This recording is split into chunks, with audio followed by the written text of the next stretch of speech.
اور ایک خوشخبری سنا دوں آپ کو، 11 ذیقعد میں خوشبختی کا ایک دروازہ کھلنے والا ہے۔ پورے سال میں چند گھڑیاں ایسی ہوتی ہیں جس میں چند سیکنڈ کا عمل لاکھوں سالوں کی تاثیر رکھتا ہے، اور اس میں کیے گئے عمل کی تاثیر نسلوں میں منتقل ہو جاتی ہے۔ ایسی ہی ایک گھڑی 19 مئی کو آ رہی ہے۔ آج تاریخ پوری طے ہو گئی ہے، 11 ذیقعد میں خوشبختی کا ایک دروازہ کھلنے والا ہے۔ اس کا جو عمل ہوگا وہ 19 مئی بروز اتوار بعد نماز فجر ہوگا۔ جو ہمارا ماہانہ دم ہوتا ہے وہ بھی اسی دن ہوگا، وہ عمل بھی اسی دن ہوگا، کروایا جائے گا۔ اور وہ عمل کیا ہوگا؟ خوشحالی کے دروازے فجر ہوگا۔ جو ہمارا ماہانہ دم ہوتا ہے وہ بھی اسی دن ہوگا، وہ عمل بھی اسی دن ہوگا، کروایا جائے گا۔ اور وہ عمل کیا ہوگا؟ خوشحالی کے دروازے، خوشبختی کے دروازے۔ خوش قسمت ہوں گے جو اپنی نسلوں کے لیے دروازے کھلوائیں گے۔ میری بات سن لیں، خوش قسمت ہوں گے جو 19 مئی اتوار کو اپنی نسلوں کے لیے دروازے کھلوائیں گے۔ 19 مئی اتوار کو اپنی نسلوں کے لیے دروازے کھلوائیں گے۔ اور پھر سچا جلوہ ہوگا، دیدار مصطفیٰ کملی والے کا دیدار ہوگا۔ صرف زندگی میں روزانہ ایک تسبیح پڑھیں یا صبح شام ایک تسبیح پڑھیں درود پاک کی، پر پڑھیں ایسی کہ جس میں مجھے اپنے وجود کی فنائیت ہو، اور پھر اپنے وجود کو کملی والے کے قدموں میں فنا کر کے ایک تسبیح پڑھ کے دیکھیں۔ تو پہلا مرحلہ کیا ہے؟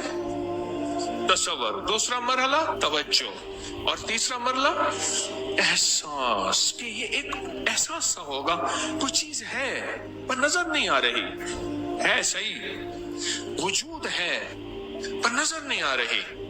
اور چوتھا مرحلہ جلوہ ہوگا، جلوہ ہوگا۔ ان کیفیتوں کے ساتھ درود پاک پڑھنا ہے، ایک تسبیح، ایک تسبیح۔ افاسبتم اذان کہتے ہیں، میں پڑھ رہا تھا، پڑھتے جا رہے ہیں تو آگے کتا لیٹا ہوا تھا، موٹر سائیکل کے قریب پہنچا تو کتا ایک دم اٹھا، موٹر سائیکل پہ لگا۔ میں میرا بچہ، بیوی تھے، اللہ نے سب کی حفاظت فرمائی اور بہت بڑے حادثے سے ہم بچ گئے، چوک میں تھے۔ کہتے ہیں مجھے وہم اور شک ہے، ناک میں انگلی رکھ کے 66 بار پڑھیں اعوذ باللہ من الشیطان الرجیم، ہر نماز کے بعد وہم اور شک انشاءاللہ ختم ہو جائے گا۔ حضرت صاحب وہ کاروبار کے لیے پلیز مجھے کچھ بتائیں کہ اللہ پاک اپنا کاروبار عطا فرما دے، بچے کو مولا فرما دے، بچے کو مولا۔ ایسا کریں، میں ایک عمل دیتا ہوں، اس عمل کو توجہ سے پڑھیں۔ ایک بار درود ابراہیمی پڑھیں، اور درود ابراہیمی کے آخر میں ہے انک حمید مجید، تو پھر اس حمید مجید کو یا حمیدو یا مجیدو 101 بار پڑھیں۔ یہ عمل ہر نماز کے بعد پڑھیں، ایک بار درود ابراہیمی، اور اس کے جو یا حمیدو یا مجیدو آخری دو اللہ کے نام ہیں، یہ آپ 101 بار اول آخر 3 بار درود پاک پڑھیں۔ ایک تو یہ عمل کریں ہر نماز کے بعد؟ جی، ہر نماز کے بعد۔ اور دوسرا یہ ہے کہ اللہم ایاک نعبد و ایاک نستعین سارا دن کھلا پڑھیں اور بہت زیادہ پڑھیں۔ اور اس کے علاوہ ابکری کے جتنے وظائف پہلے سے پڑھ رہے ہیں ان وظائف کی بھی آپ کو اجازت ہے۔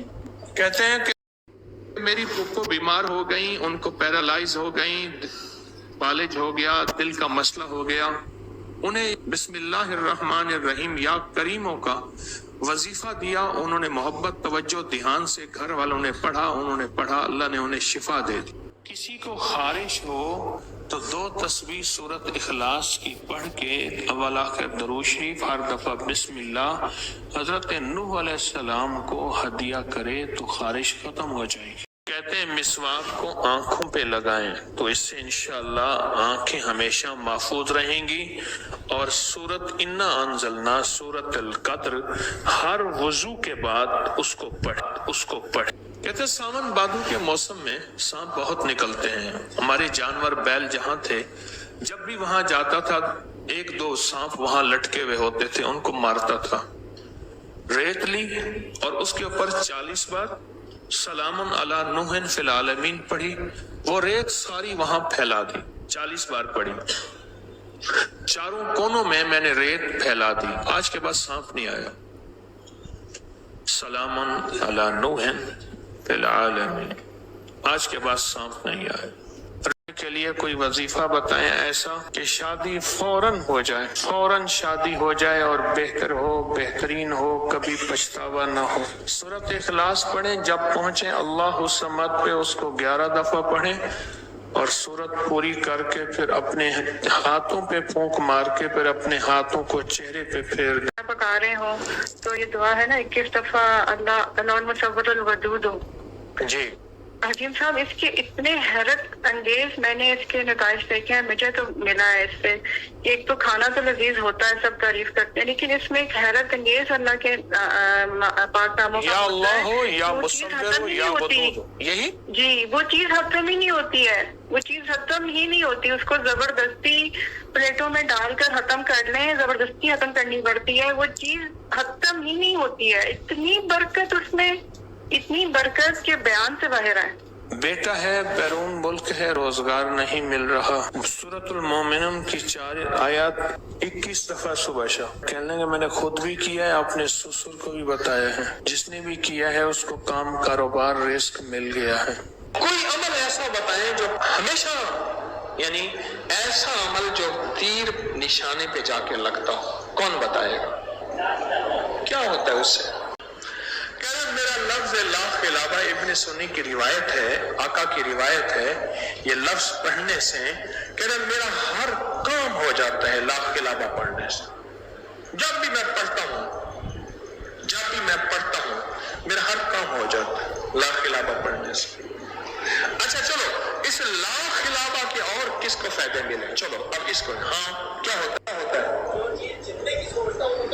جو چیز جتنے کی سوچتا ہوں اتنے کی ملتی ہے، حالانکہ وہ اتنے کی ہوتی نہیں ہے، بہت مہنگی ہوتی ہے۔ کہتے ہیں لا خلابہ، یہ حدیث کے الفاظ ہیں، میں نے روایت باقاعدہ کتاب کا نام بھی بتا